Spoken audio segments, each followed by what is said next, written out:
Shalom, puji Tuhan, kita akan bersatu teduh. Mari kita berdoa. Kami datang kepadamu ya Tuhan di dalam Yesus Kristus. Kami bersyukur untuk kekuatan, bersyukur untuk kecukupan, bersyukur untuk pergumulan yang kami miliki. Tetapi kami menyadari kalau kami ada sampai hari ini itu semua karena anugerah Tuhan. Kami kembali mau merenungkan sabdamu.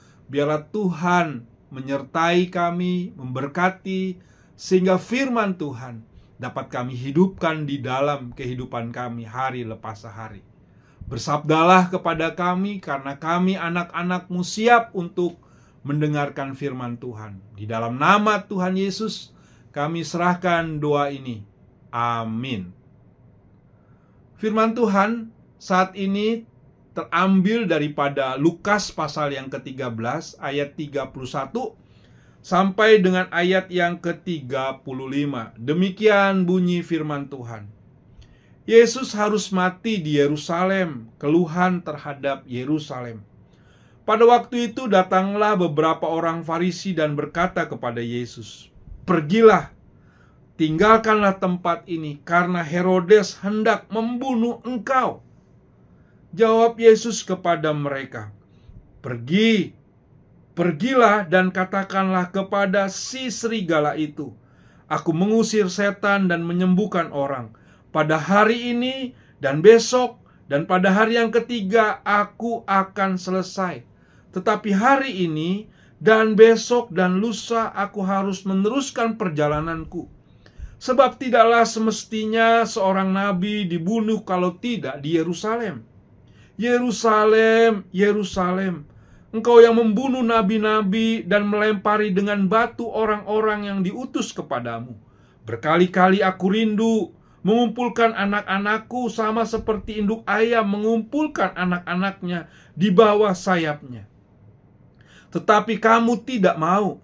Sesungguhnya rumahmu ini akan ditinggalkan dan menjadi sunyi.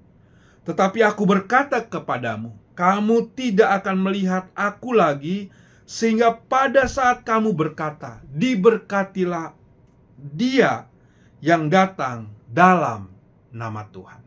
Sampai semikian pembacaan firman Tuhan. Berbahagialah orang yang membaca, merenungkan.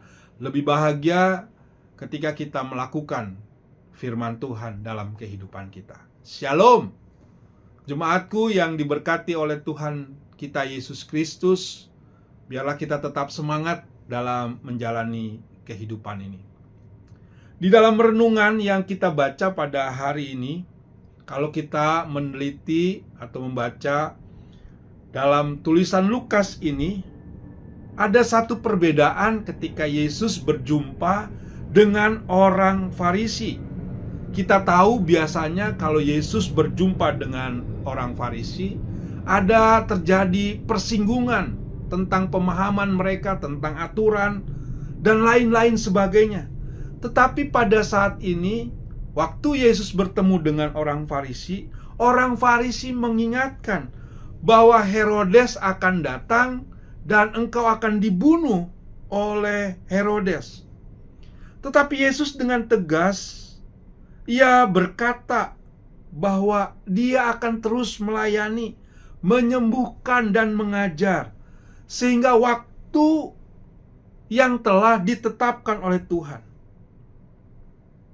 Yesus memberitahu orang Farisi bahwa Yesus akan dibunuh di Yerusalem, di mana orang-orang akan melarikan diri, Yerusalem akan sunyi sepi.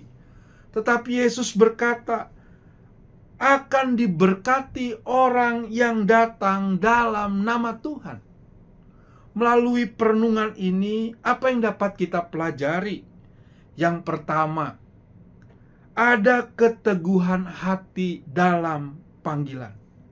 Yesus tidak terintimidasi oleh ancaman Herodes. Dia tahu tujuan hidupnya dan terus melangkah dengan penuh keyakinan. Ini mengingatkan kita untuk tetap setia pada panggilan hidup kita, bahkan di tengah kesulitan dan ancaman yang mengintimidasi kehidupan kita. Yang kedua, Keberanian yang berakar pada misi Allah. Keberanian Yesus lahir dari pemahaman tentang misi yang diberikan Allah kepadanya. Kita juga diajak untuk mencari tahu apa tujuan hidup kita dalam menjalani kehidupan supaya kita tetap berani. Ada Tuhan di sana. Lalu yang ketiga, ada kasih yang tidak terbatas. Di ayat 34 Yesus menunjukkan rasa sedih atas penolakan Yerusalem, kota yang sering membunuh nabi-nabi yang diutus Tuhan. Dia merindukan untuk mengumpulkan mereka seperti induk ayam mengumpulkan anak-anaknya di bawah sayapnya. Ini mengajarkan tentang kasih yang tulus meskipun sering tidak dihargai atau dibalas. Yang keempat, mengandalkan waktu Tuhan. Yesus sadar bahwa semua terjadi sesuai dengan waktunya Tuhan, bukan waktu manusia. Hal ini mengajarkan kita untuk sadar dalam menghadapi hidup, mengandalkan kehendak Tuhan yang sempurna. Sehingga dia mengatakan bahwa berbahagialah atau diberkatilah dia yang datang dalam nama Tuhan. Jemaat yang dikasihi oleh Tuhan, marilah kita hidup dengan keberanian seperti Yesus, tetap teguh dalam panggilannya. Dia tidak mudah terjebak dengan kondisi-kondisi yang ada, meskipun terlihat ada dukungan dari orang Farisi terhadap dirinya. Tetapi Yesus tahu tujuan hidupnya. Yesus mengajak dalam mengikut Yesus. Ada panggilan yang harus terus dilakukan dengan murni. Ada pemahaman yang tidak mudah dalam mengikut Dia, tidak mudah goyah, bahkan mungkin tidak mudah mencari jalan pintas tetap mengikut Yesus. Dalam mempersiapkan Natal saat ini, mungkin saat ini kita menghadapi Natal yang berbeda. Ada pergumulan, ada keterbatasan, ada kesusahan ekonomi, sedih ditinggalkan orang yang dikasihi, badan tidak berdaya, dan lain-lain sebagainya. Tetapi kita harus percaya, Kristus harus kita hadirkan. Kristus harus hadir dalam perayaan Natal kita, supaya kita tetap menyadari di sana ada pertolongan Tuhan. Tuhan yang terus memberkati kita, menopang kita sampai pada akhirnya. Marilah kita terus dengan panggilan yang murni, sebab Tuhan adalah Allah yang Immanuel. Tuhan beserta dengan kita. Amin. Kita berdoa. Terima kasih Tuhan untuk kasih setiamu di dalam kehidupan kami.